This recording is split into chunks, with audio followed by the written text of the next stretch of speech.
Albert Einstein once said, everybody's a genius, but if you judge a fish by its ability to climb a tree, it will live its whole life believing that it is stupid.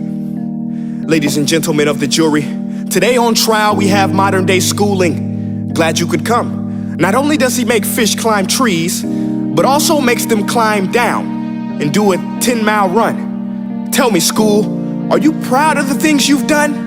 Turning millions of people into robots, do you find that fun? Do you realize how many kids relate to that fish? Swimming upstream in class, never finding their gifts, thinking they are stupid, believing they are useless? Well, the time has come, no more excuses. I call school to the stand and accuse him of killing creativity, individuality, and being intellectually abusive. He's an ancient institution that has outlived his usage. So, Your Honor, this concludes my opening statement, and if I may present the evidence of my case, I will prove it. Proceed. Exhibit A. Here's a modern day phone. Recognize it? Here's a phone from 150 years ago. Big difference, right? Stay with me. Here's a car from today, and here's a car from 150 years ago. Big difference, right? Well, get this. Here's a classroom of today, and here's a class we used 150 years ago. Now ain't that a shame? In literally more than a century, nothing has changed. Yet you claim to prepare students for the future? But with evidence like that, I must ask, do you prepare students for the future or the past? I did a background check on you and let the record show that you were made to train people to work in factories, which explains why you put students in straight rows, nice and neat, tell them sit still, raise your hand if you want to speak, give them a short break to eat, and for 8 hours a day, tell them what to think. Oh, and make them compete to get an A letter which determines product quality, hence grade A of meat. I get it. Back then, times were different. We all have a past. I myself am no Gandhi. But today, we don't need to make robot zombies. The world has progressed, and now we need people who think creatively, innovatively, critically, independently, with the ability to connect. See, every scientist will tell you that no two brains are the same, and every parent with 2 or more children will confirm that claim.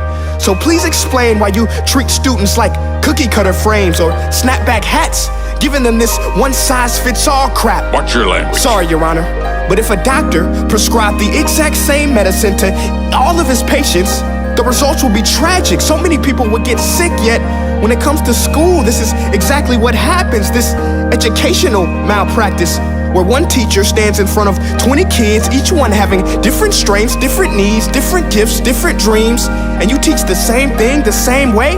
That's horrific. Ladies and gentlemen, the defendant should not be acquitted. This may be one of the worst criminal offenses ever to be committed. And let's mention the way you treat your employees. Objection. Overruled. I want to hear this. It's a shame. I mean, teachers have the most important job on the planet, yet they're underpaid? No wonder so many students are short-changed. Let's be honest, teachers should earn just as much as doctors, because a doctor can do heart surgery and save the life of a kid, but a great teacher can reach the heart of that kid and allow him to truly live.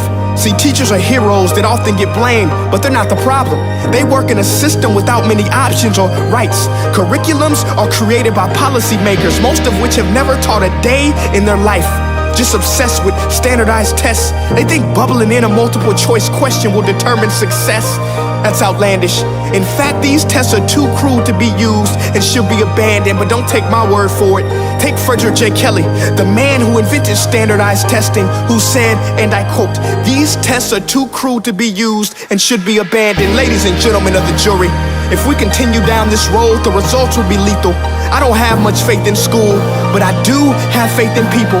And if we can customize healthcare, cars, and Facebook pages, then it is our duty to do the same for education, to upgrade it, change it, do away with school spirit, because that's useless.